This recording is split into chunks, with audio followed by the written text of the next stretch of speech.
Welcome to my channel. In this video I'm going to show the process I used to make a Steadyrest for my Jet 1221 MIDI lathe.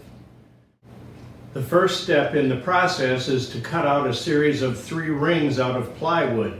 These rings will be assembled together to form a solid ring that the Steadyrest is made from. For my purposes, I'm using a piece of sheathing that I had laying around. You can use any plywood you want, but you should at least have 1/2 inch thick. I've laid out the first ring on the sheet of plywood. The outer diameter of this ring is 15 inches. The inner diameter is 11.5 inches. It's laid out like that. That ring will be cut out, and then instead of laying it out again with a compass on another piece of plywood, I'll just use that ring as a template to lay out the next 2 pieces.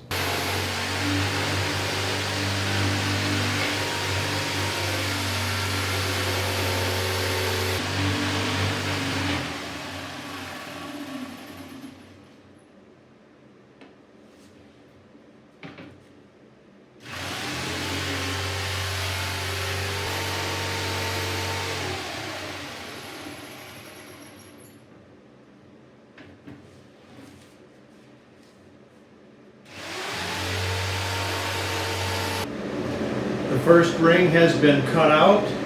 I'll now dress up the edges of that with a sander a little bit and then use it as a template to draw the next 2 rings. The first 2 rings have now been cut out and glued together to form a main ring that's about 1.25 inches in thickness. On top of the main ring will be the 3rd ring that I call the slide ring. This will be cut into 3 different sections that will lay on top of the main ring and provide slots for the wheel arms to slide in and out so that they can be adjusted to reach whatever's being turned on the lathe. I've cut the slide ring into the 3 pieces I spoke of earlier and set it on top of the main ring and set the 3 wheel arms in place to properly space the slide ring. I've made the wheel arms ahead of time. I'll explain later how those are made. They're set in place so that the spaces in the slide ring are properly set. These slide ring pieces will now be glued to the main ring. I set the wheel arms on top of the main ring and then used them to loosely place the slide ring arcs so that the slot for the wheel arms is properly set. Once everything was in place, then I glued the slide ring arcs into place.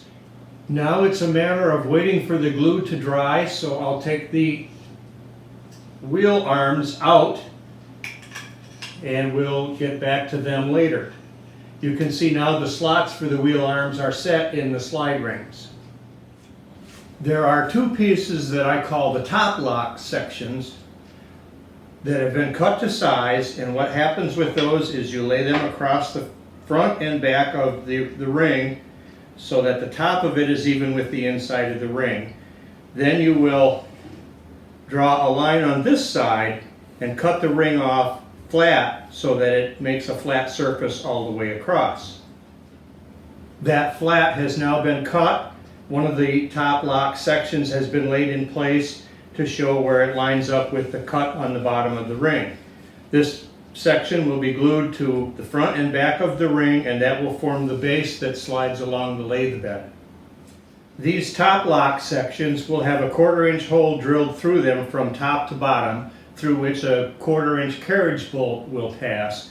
That carriage bolt with a wing nut will be used to lock the Steadyrest into place on the lathe.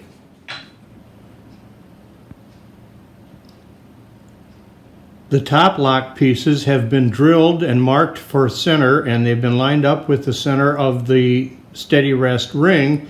They will now be glued into place to provide a solid base. The slot guide is cut next. It's 5.5 inches long by 1.25 inches wide by 5/8 of an inch thick. The reason for those measurements is the 1.25 fits in the slot in the lathe bed. The 5/8 of an inch thick is slightly thinner than the thickness of the bed so that the bottom lock can be fit underneath it and hold tightly. The ring assembly has been set on top of the lathe bed. The slot guide will be slid into the lathe slot underneath the ring assembly and centered under it, and then glued in place so that that assembly becomes one solid assembly. The wheel arms are 1 3/8 inch wide, 10 inches long, and 3/4 inch thick. There's a slot cut into the wheel arms that's used to guide the depth of the wheel as it's pushed in and out to steady the workpiece. This hole is drilled for the axle of the wheel. In my case, I used suitcase wheels that I got off of Amazon. They have a bearing in the middle of the wheel. The wheel is 1 5/8 inches in diameter. It fits through the arm and is tightened up with Allen wrenches. After it's fit on the arm, then I tapered off the end of the arm so that it didn't come in contact with the workpiece, and rounded off the bottom just a little bit, again to help prevent contact with the workpiece. This slot should be cut slightly larger than 1/4 inch just to make it easier to slide the arm in and out. What holds the arm in place is a carriage bolt and wing nut, so that a little slop in the slot doesn't hurt, because the carriage bolt and wing nut are what hold it in place.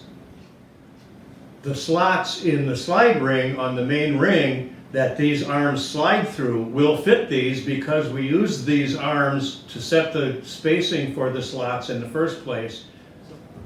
The slot guide has now been glued to the bottom of the ring assembly. The holes that were drilled through the top lock pieces have been extended to go through the slot guide. The bottom lock piece has been cut to size that will be fit underneath the slot guide. Those holes will be extended and carriage bolts will slide up through that with wing nuts on top. This piece will be loose and it rides underneath the lathe bed, and the carriage bolts pull it tight up against the bottom of the bed to lock the whole assembly in place while it's being used. The bottom lock piece has now had the carriage bolts slip through the holes that were drilled in it. Those bolts will fit through the slot guide. The bottom lock is then held in place by wing nuts that are placed on the bolts on top of the top locks. So it slides through like this being the bottom lock, which is loose and slides through underneath the lathe bed. This is the slot guide, which slides through the slot in the lathe bed, and this is the top lock. I've made 3 of the wheel arms as previously described, so they will be fit into the slot ring like this.